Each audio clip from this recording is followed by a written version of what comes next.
what has been the biggest change from being a paint perspective into a rep perspective now with the work that you're doing now?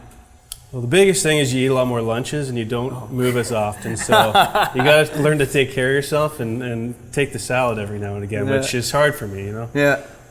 But aside from that, you know, I've learned a lot more just being out in the field, and you're talking to all kinds of painters from all different walks of life. But at the end of the day, it seems like you're always meeting similar people over and over. They all have the same problems and challenges, whether it's a massive operation or if it's a small concrete booth that doesn't, you know, has a fan just blowing out into the parking lot. Stuff out. So, you know, it's you learn something new every day. It's been a little bit different because your schedule changes a lot too. You normally have a routine where you're painting. You come in maybe at 7 or 6 or 8, whatever your schedule is, and every day it's usually similar. Similar, yeah. The rep life, you're all over the place. One day maybe you might finish at 3 if you're lucky, but the odds are you're stuck 3 hours from your house at 7 at night, and a lot of out of town stuff. It's fun though. I mean, I love it because you meet so many awesome people, and it's challenging in a lot of ways because not only are they really your customers, you become friends with so many people out there, and it's almost like your buddies are calling you all the time, and you're like, you feel bad because you can't get to them all because you meet so many people. But it's fun. I love it, and never a dull moment. That's for sure. Yeah. How have you seen? Because you've been in this industry a lot longer than I have, but how have you seen the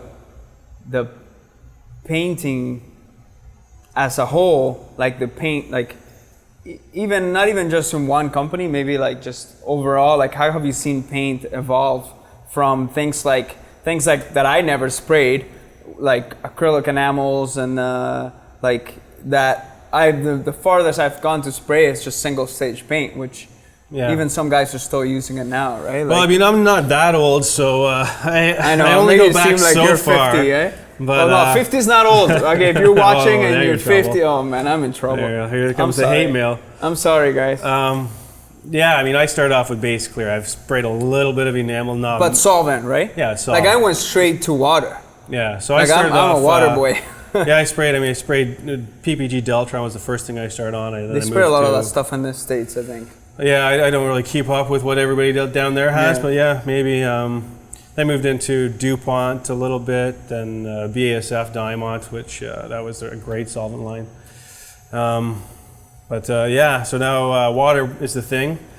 So the way things have kind of changed is you're seeing different application types, like the heated nitrogen systems, for instance. That's becoming really mainstream, and the static removing guns and is that built in with the nitrous? With certain models. So the one I've been talking to you a little bit about the iNitro, that is integrated into the system. There's all kinds of different ways that the paintings change too. What I'm finding, what I spend the most amount of time as a rep with painters is on the computer, the mixing software. So you get a lot of techs that are a little bit older and they're not comfortable with the systems. Yeah. And there's a lot more pressure from management to track material, not just from management, from the ministries, environmental ministries. They want these records. They want to know what's going into the atmosphere. Right. So the painters have to put everything across a scale, and mixing is a little bit more complicated for them. So that is kind of more the challenges that I come across as a rep out in the field. Let's do this. What's your favorite gun for base and clear right now? My favorite gun. Mines for base are always and changing. Okay. Mine do evolve quite a bit. I mean, there's so many good guns out there. Yeah. Like once you get into that top tier of guns, the gap's really narrow in performance, I find. It's almost goes down to like how aesthetically pleasing is it to you or whatever. And it's tough too because you become really comfortable with the gun. So I'm really comfortable with my Iwata WS400 for clear coat. Oh, dude. And I put that in a lot of people's hands. A lot of people out there, as soon as they touch it, that just rocks their world, and they don't want anything else. Yeah. But that's probably my top choice right now for clear. For base coat, the SATA 5000 HVLP, I love the way that lays the paint down, the metallic control I get with it. I find really good.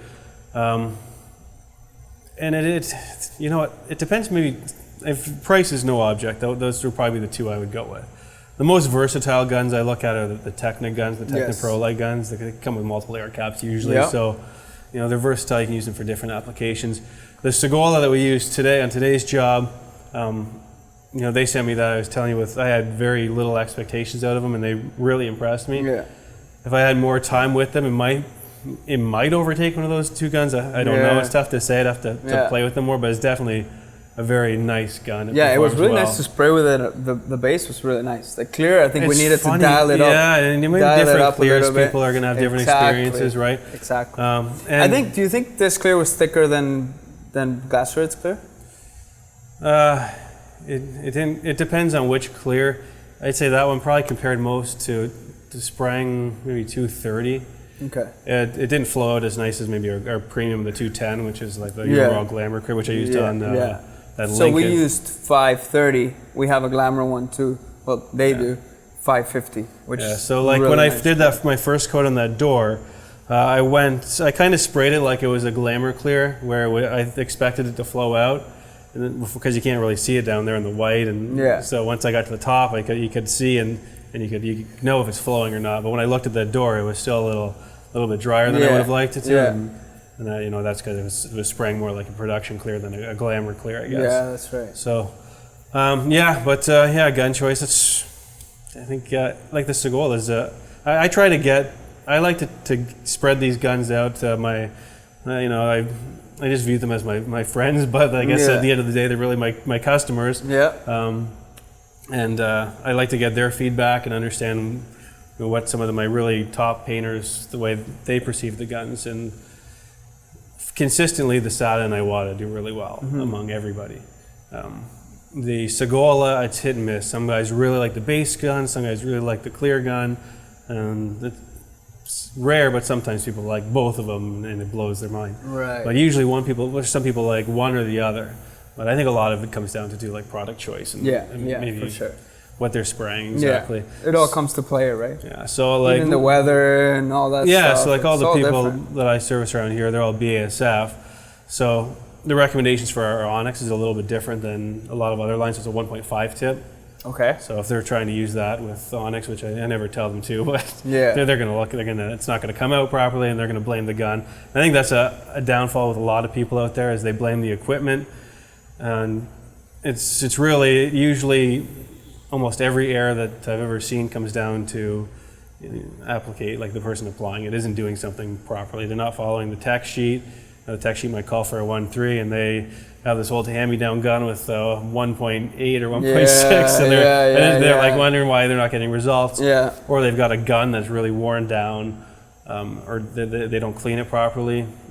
Dirty. That's a lot of the things I see out there is people don't clean their guns properly, trying to spray with a really dirty gun, and it's firing, and they don't even realize, but the fan is missing half of the middle of the pattern, and so a lot of times when I see that, I'll have my guns with me, and I'll say, here, just try this, just so you know what it's like to spray a functioning gun. Yeah, again. I hear that so much from reps. And when they do that, they're like, oh man, like it doesn't matter what gun I give them, I just a gun that's clean and functioning. Then I'll take it back and I'll clean it after. Oh man. But so I try to stress that, because you've seen some of the demo guns I get back. I've shown you they're pretty ugly. Yeah. And here's a question. But I was pretty bad at the beginning, so I can't. Yeah. What? Here's a question. Because I heard you talk about the different tiers of guns, right?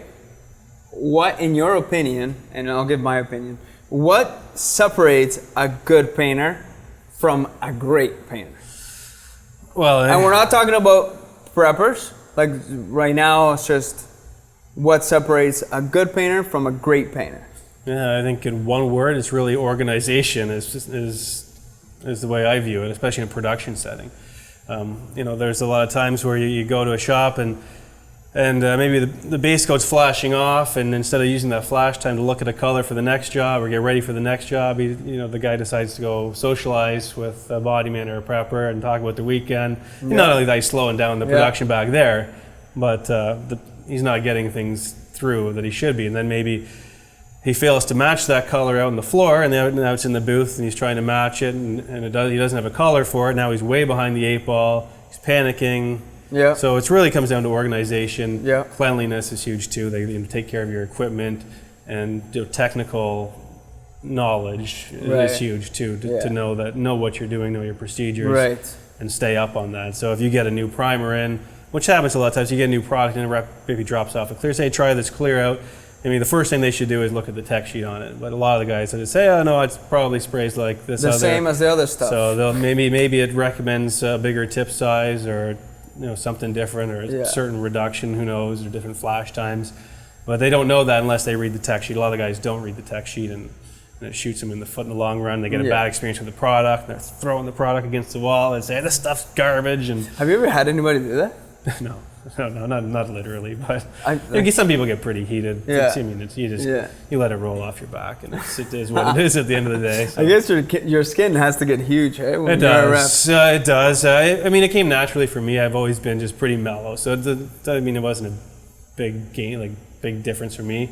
I have seen some guys, some reps. I knew one guy that he was really kind of a pushy painter on the floor, and I was curious about how his personality worked in the as a rep, and I think he got kicked out of a shop within the first week. So I mean, I've been kicked out of shops too before. Just sometimes the guy doesn't like the look of your face or nose. He had a bad day, and he just doesn't want you there. Sometimes they ask you for really unreasonable things, like try to get by without blending a color.